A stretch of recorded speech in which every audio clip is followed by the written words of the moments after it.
Hello coaches, thanks for joining me for another Modern Soccer Coach Tactical Breakdown. The World Cup's finished.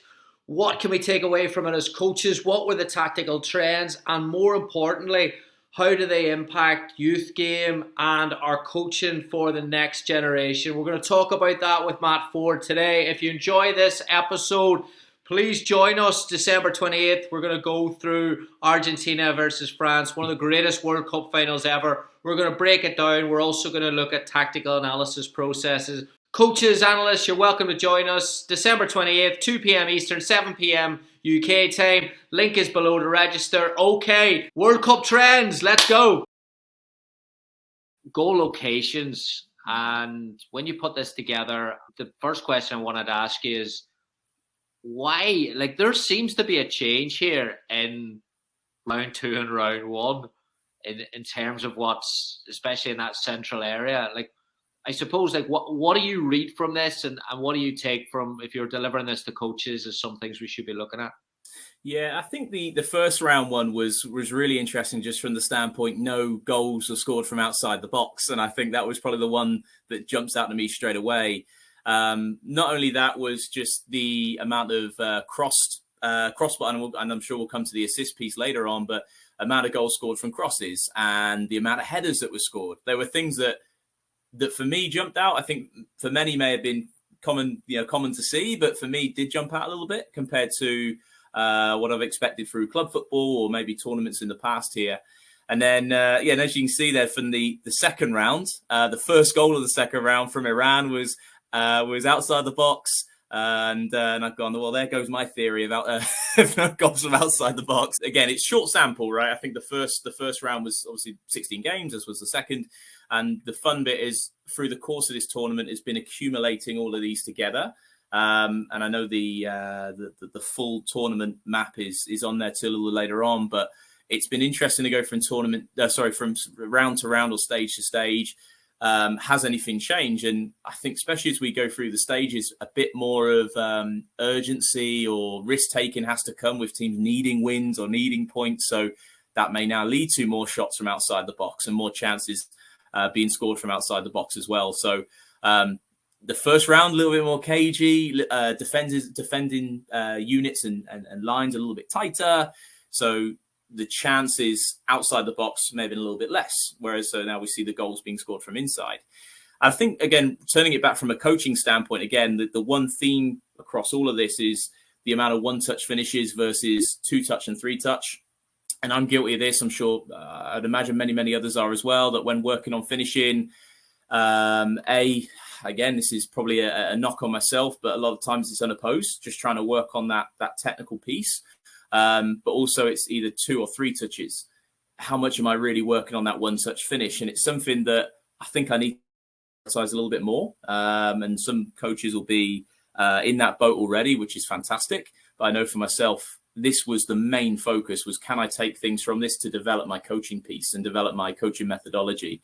Yeah, I love the visual of color coding the 1 touch, 2 touch and 3 touch finish, because I think when you start to look at, and shot maps for me can be a bit noisy beyond, like central locations are obviously, and we've done a bit with Oliver Gage on putting stuff together with giving forwards visuals on shot decisions and locations. But what I love about this is the red jumps out to me, because I'm looking at, all right, well, the red to me is creative. Now, not in every case. It might be a 1v1 and it might be closer to goal. But those ones on the edge of the box about creating your shot. And I think that that's something that when you scale back to a younger level, you look at shooting drills or finishing exercises. They're usually 2 touch, shoot, but rarely. And I know we're going to get defenders in front of these opportunities, but I think the ability to create your own shot now against blocks, is that becoming something that is maybe increasing value in against these type of defenses? Yeah, that was one of my, again, talking about session design and methodology, that's one of the big things that jumped out. So from my from my research on it, 50% of goals were scored with at least one defender between the ball and the goal, at least one. Many of those, obviously 2, 3, maybe 4, obviously depended on the location of the goal. But that was probably a big one for me that jumped out. And now it started to make me think. We had a session a couple of weeks back here where we were working on finishing, and we were lucky enough to have one of those air toms, the tom mannequins, and just put it in the middle, just between the ball and the goal. And we said, okay, now it's a little bit different. We're not just striking a ball now. Now it's, can I use that player as a wall to whip it around? Is it I strike it across my body now to find the bottom left corner instead of the bottom right? And it just all of a sudden added an element of decision making. And again, it's nothing new. Trying to add opposition, making the space realistic. All these different things are ways of trying to create that effective decision making. My goal now is, can we make the decision making realistic to what we're seeing within the game more often, and not just creating decisions just to make decisions. I think there's an element of that where the game is always going to throw different pictures and different ideas, and we can't just work on the things that are trends. We have to work on as many different aspects as we can to create a complete player. But at the same time is now, can we use these trends to make, at least from my standpoint, make my training more effective to what we're seeing in the game? And the other piece as well to this, I think it was 43% of goals saw some sort of immediate pressure on the ball. And so we're talking within about a yard or so of the ball striker. And the most common angles of pressure were from either directly behind or behind at an angle versus maybe in front or in front at an angle. So when I look at my session planning now is how often can I incorporate those little moments? Where can I have a defender recovering that can maybe put that attacking player pressure from behind or at an angle or from the side versus just the traditional one-on-one with a player in front of you? So those are the big implications I'm taking from it. I think they're great numbers and great insights. But again, taking it back to the coaching piece is how can I affect change now within the group that I'm working with? And this is probably the big thing I'm taking from it personally, is adding more interference between the ball and the goal. Can I have more pressure on the ball? And again, it's 43%, so it's not all goals, it's not even half, but it's definitely something I would love our players to be even more prepared for, even more ready for when it comes into a game. I think it's fascinating because the way I look at youth coaching tearing down from the elite game is, all right, we've got a fascination. Most coaches, as that's what I'm referring to, is we've got a fascination with overloads. We've got a fascination with rondo type activities, and that's usually using the overload to create something. But in that picture there, you haven't used it to create something, but it's the player's skill set that's the solution. So it's almost a technical solution to a tactical problem. And a lot of coaches would say that's bad shot selection, but when you've got the skill set to bend and manipulate the final, then that's obviously you're increasing your ability to score and problem solve against block type defenses, right?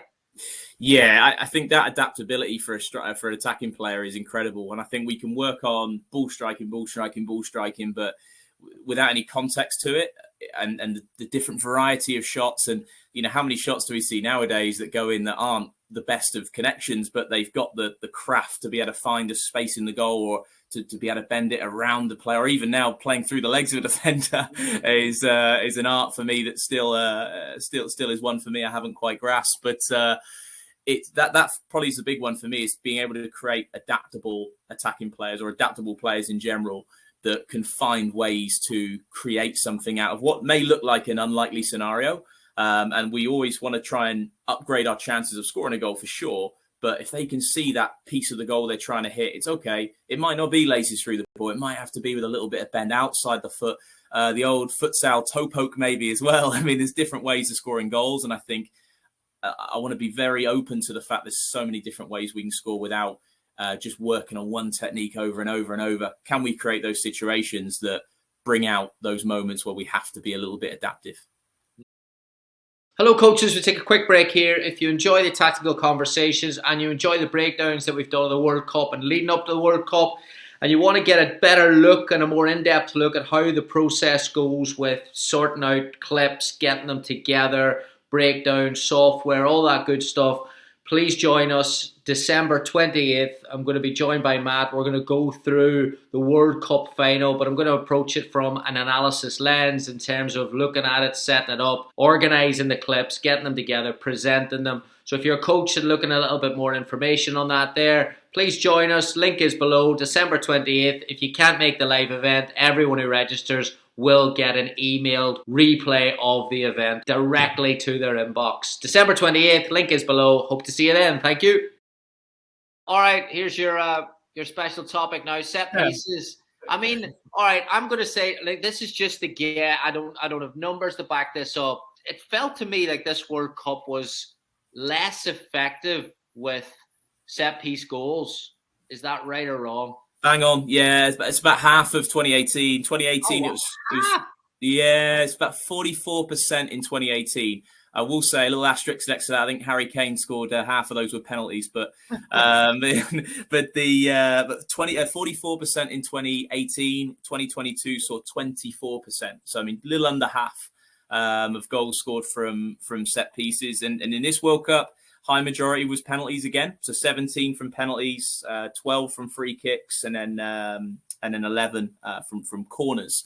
And I think corners were the big trend that we saw in 2018. And I'm guilty of it, but I'm going to keep referring back to England. There were different. The train became really popular in that World Cup of 4 or 5 players in a line shooting off in different directions.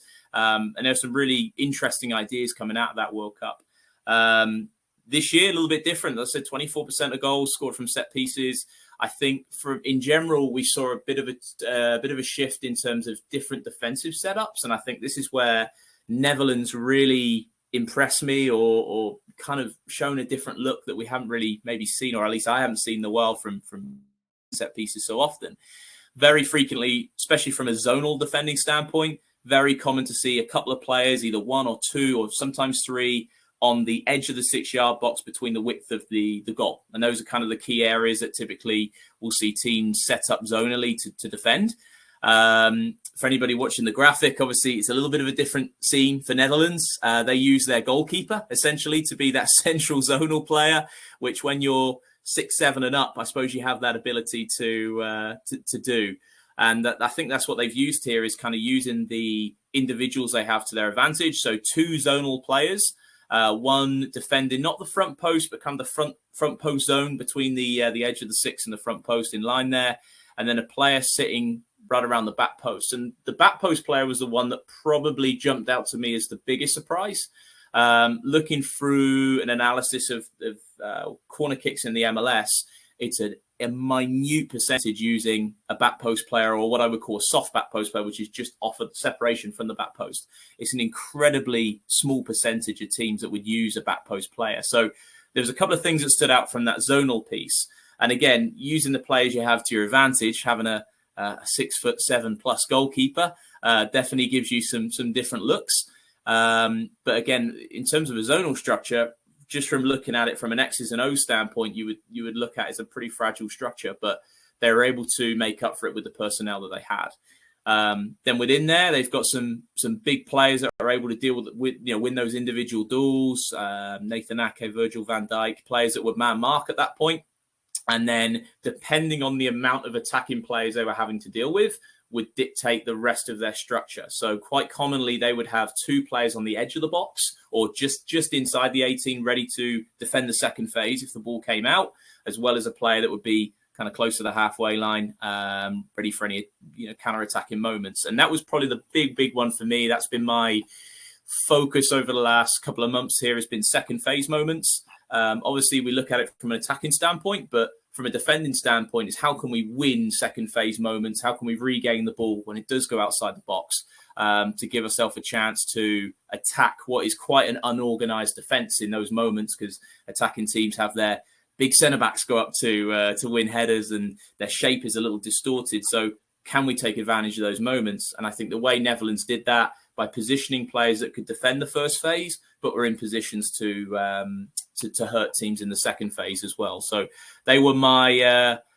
pick for the tournament in terms of a second phase standpoint, and was really interested. It's just a different scene that maybe we've seen kind of lately. So definitely some things to take away from it. All right, last topic, build-up play. You just put this together as well, which is fantastic. About building with threes now, and the difference between building with a 3 or a 4. Talk us through what the trends are here. Yeah, just a couple of quick pieces, really. And this is something I'd love to take a deep diver in. And I'll give absolute credit. A very good friend of mine brought this up the other day on a call, and he got me thinking. And so went to the video to try and have a little look at a deeper dive on this, and he was pretty correct. Our theory is, that a lot of teams in this World Cup did build with a 3, even if they didn't play with a 3. So if it was quite often, we saw a lot of back 4s, and I think we saw a lot less back 3s this World Cup than maybe in years prior. But in build-up, they manipulated their shape to have a back 3. So the common ways are obviously having a shallowed off fullback, or to have a 6 or an 8 drop into the back line to create that back 3.